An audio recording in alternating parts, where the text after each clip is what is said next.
Hello everyone, आप लोग कैसे हैं। मैं आपके लिए 15वां एपिसोड लेकर हाजिर हूँ। हमने लास्ट एंड में देखा था कि डैनियल जमीन पर गिर जाता है और ये देख के एंडरसन बोलता है कि जेफर क्या तुम ठीक हो। जेफर एंडरसन को देखने लगता है जिससे कि उसका ध्यान भटक जाता है कि इतने में विलियम अपने जंजीर वाले मॉर्निंग स्टार से जेफर के ऊपर अटैक कर देता है, लेकिन जेफर अपने हाथ से उस अटैक को रोकते हुए पीछे हटता रहता है और उस अटैक को ब्लॉक करके बेकार कर देता है। और अब विलियम अपने मॉर्निंग स्टार को घुमाने लगता है और बोलता है कि अब मेरी बारी है बच्चे। तो जेफर बोलता है कि मुझे नहीं मालूम था कि तुम बात भी कर सकते हो, मुझे लगता था कि तुम सिर्फ पाले हुए कुत्ते हो जो वक्त आने पे भौंकता है। और ये सुनकर विलियम बहुत गुस्से से जेफर के ऊपर मॉर्निंग स्टार से वार करता है, तो जेफर भागते हुए उस अटैक से बच जाता है, लेकिन विलियम के अटैक की वजह से जमीन के पत्थर टूट के इधर उधर बिखर जाते हैं और ये देख के लोग बहुत ज्यादा घबरा जाते हैं। और ये देख के एंडरसन टेंशन से बोलता है कि यह तो रॉक्स फ्लाइंग अटैक है, इस तरह का अटैक ऐसी जगह यूज करना पागलपन है।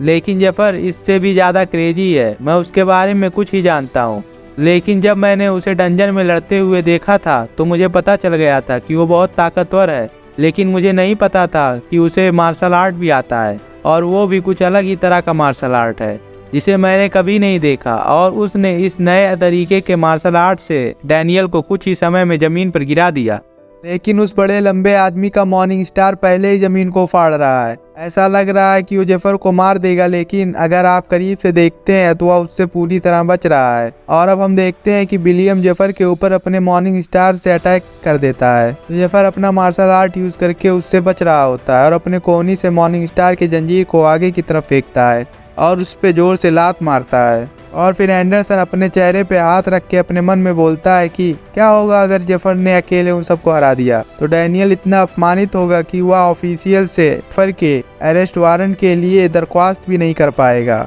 और अगर वह उन्हें हरा देगा तो वो उससे पूछताछ भी नहीं कर पाएंगे। और अब एंडरसन खुशी के मारे जेफर को चेयर अप करते हुए बोलता है कि तुम कर सकते हो जेफर, और अपने मन में बोलता है कि अगर तुम हारते हो तो मैं तुम्हारा लीडर होने के नाते एसोसिएशन यूनिट का दोषी माना जाऊंगा, इसलिए तुम्हें जीतना ही होगा। और डैनियल के बगल वाला आदमी बोलता है कि तुम्हें अभी इतना खुश नहीं होना चाहिए, असली खेल तो कुछ टाइम बाद शुरू होने वाला है। और वो नया लड़का बहुत अच्छे तरीके से फाइट कर रहा है और वो बहुत ही अच्छे से सारे अटैक से बच भी रहा है, लेकिन कुछ टाइम बाद जब रेड फील्ड एक्टिव हो जाएगा तो डैनियल और विलियम की ताकत बढ़ जाएगी, और जैसे जैसे वक्त बीतेगा वैसे वैसे उनकी ताकत भी बढ़ती चली जाएगी, तो फिर उन्हें हराना किसी आम इंसान के बस में नहीं होगा। तो अब हम देखते हैं कि जेफर विलियम के अटैक से बच रहा होता है कि इतने में विलियम अपने जंजीर से जेफर के दोनों हाथों को बांध देता है। और अब हम देखते हैं कि रेड फील्ड के एक्टिव हो जाने से विलियम की ताकत बढ़ने लगती है और विलियम अपने पूरी ताकत से जेफर को खींचने लगता है, तो जेफर का पांव खिसकने लगता है कि इतने में डैनियल जेफर के पीठ पे अपने तलवार से वार करता है, तो जेफर के पीठ से खून निकलने लगता है।